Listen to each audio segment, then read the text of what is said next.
você ter uma ideia, uma das coisas que a gente chegou à conclusão é que a gente ia ser a montadora da zoação.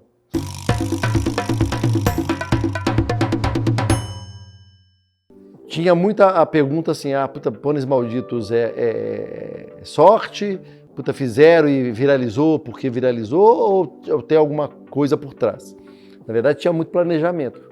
Não planejamento no sentido de, olha, vamos fazer um comercial assim, vamos fazer um comercial assado, mas tinha uma procura por, de algum jeito, a gente ganhar representatividade e repercussão na internet, porque como a Nissan tinha pouco dinheiro, o único jeito de aumentar o dinheiro dela era fazendo as pessoas organicamente falar a respeito.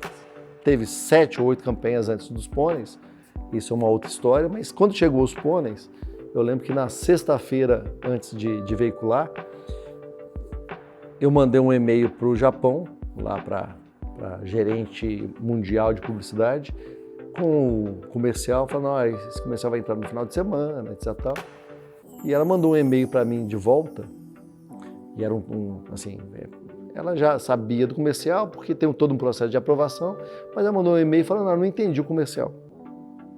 E eu botei o comercial, não respondia na sexta, o comercial rodou, explodiu, deu 6.200 e tantas mil views, 6 milhões, né, de views no final de semana, depois continuou, chegou a 16 milhões, né?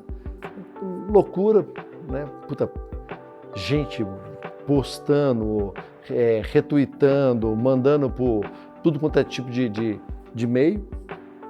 Na segunda-feira, eu cheguei e mandei um e-mail para ela, falando, comercial mais visto no mundo, o vídeo de automóveis mais visto no mundo, no final de semana, comercial mais visto no Brasil, no México, na África do Sul, na Arábia Saudita, na Rússia, segundo mais visto no Japão, segundo mais visto nos Estados Unidos. Coloquei tudo que tinha acontecido, tantos retweets, trend topics, mundo, né? Tudo aquilo que o comercial tinha tido, uma lista enorme. E bem a lá, Brasil, escrevi no final, entendeu agora? Interrogação. E mandei para ela.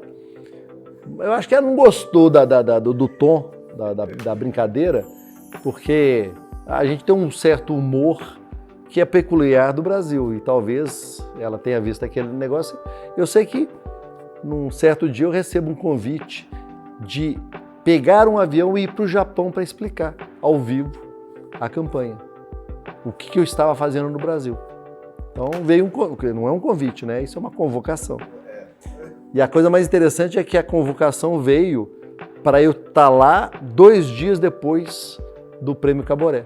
Então, Caboré, dezembro, a gente ganhou, né? Então, lá no Caboré, lá eu lembro que estávamos lá, a gente concorria com o Bradesco e não lembro quem que era o outro, mas eu falei com a minha turma que estava na mesa, eu falei, gente, nós somos pequenos demais, nós não vamos ganhar, vai ganhar Bradesco. Bradesco todo mundo conhece, a campanha deles é maravilhosa, eles tinham feito uma campanha espetacular o ano inteiro. Eu falei, nós não vamos ganhar, então, como tem uma câmera te filmando, eu falei, quando falarem, e o vencedor é Bradesco, você sorriu e bateu palma, porque, né?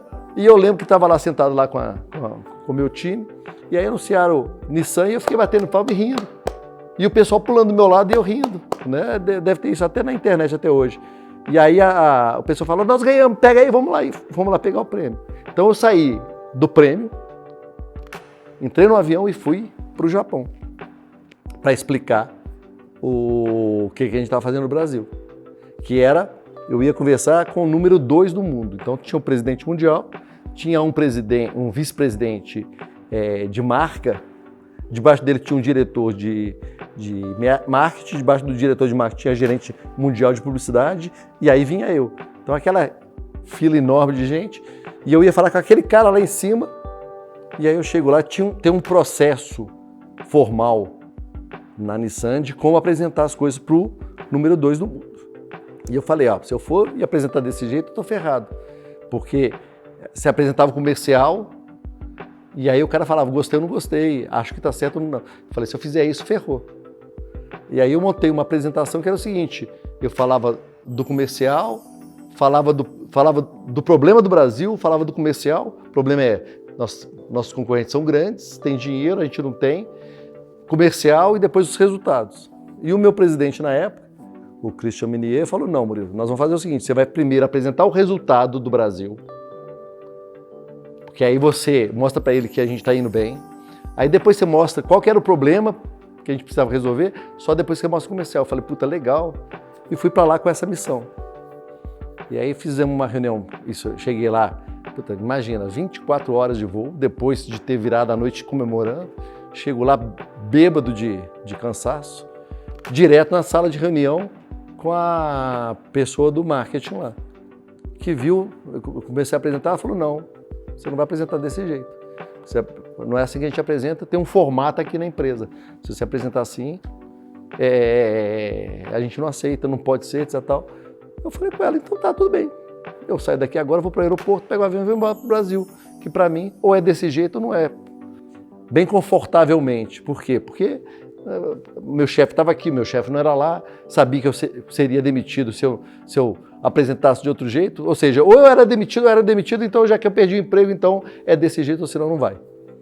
E nós começamos a ficar no impasse, até que um japonês que já era meu amigo, virou e falou, Murilo-san, faz o seguinte, mantenha a apresentação que a gente tem aqui como formato, apresenta do seu jeito, mas se ele pedir a outra, você pode ter do lado e falar, tá bom, vamos. Eu falei, tá bom, desse jeito aceito, eu tenho as duas, eu apresento a minha, se ele pedir a dele, ok.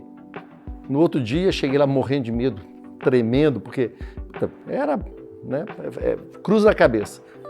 E aí, entro na sala de reunião, a pessoa lá falou, ó, você senta aqui senta o vice-presidente mundial e ali senta o diretor de marketing. E aí você apresenta, eu falei, mas eu posso apresentar? Não, você tem que apresentar sentado. Não, mas eu posso, não, nada podia. Eu falei, bom. Aí chego lá, na hora que eu entro, a primeira coisa que eu vi foi que o vice-presidente sentou no outro lugar. Eu falei, puta, peraí, se ele pode, se ele muda, é um japonês, ele faz, eles aqui que são organizados são assim. E eu lembro que quando eu entrei, o maior silêncio no andar. Aí eu falei, já que ele pode quebrar o protocolo, eu, brasileiro, imagina se eu não vou quebrar. Aí eu virei para ele e falei, posso apresentar em pé? Porque para mim é mais fácil. Ele falou, pode. E aí eu apresentei. Resultado, problema, comercial. E, puta, ele virou e falou, parabéns, maravilhoso o trabalho. Relaxei, ufa, né? E ele falou, mas eu vou te pedir o seguinte, nós temos que andar para um caminho mundial. Você consegue chegar lá? Eu falei, lógico, a gente tem um tempo para poder passar a ter volume, e a gente já está chegando lá, o caminho, e eu tinha mostrado já um caminho, etapas, como é que a gente ia fazer, o senhor manda, todo feliz. E quando eu saí de lá, eu lembro que eu saí de lá, aí todo mundo parecia que estava transmitindo ao vivo, que nem futebol. Estava todo mundo feliz, ai, que bom, parabéns, etc. Tal. E aí eu voltei para o Brasil com o aval, né, de poder fazer a campanha. Depois tudo é história, porque o ano de 2012 mudou-se a lei no Brasil de importação, a Nissan de 4% que tinha caiu para 1,3% as vendas, e aí nesse momento, né, a história toda virou e a gente teve que fazer outro tipo, a gente teve que ir mais para o varejo do que fazer as loucuras. Mas nesse momento aí, essa história toda me ensinou uma coisa, que você tem um resultado bom na mão, não preocupa, o resultado é seu, vai lá e apresenta, né? Até hoje, eu sou grato, porque muita coisa que eu fiz na carreira depois disso foi porque nesse momento aí eu tive a liberdade e fiz o que precisava fazer para a marca acontecer. Se eu tivesse me limitado àquilo que a caixinha permitia, é bem provável que a Nissan ainda fosse uma marca menos conhecida no Brasil.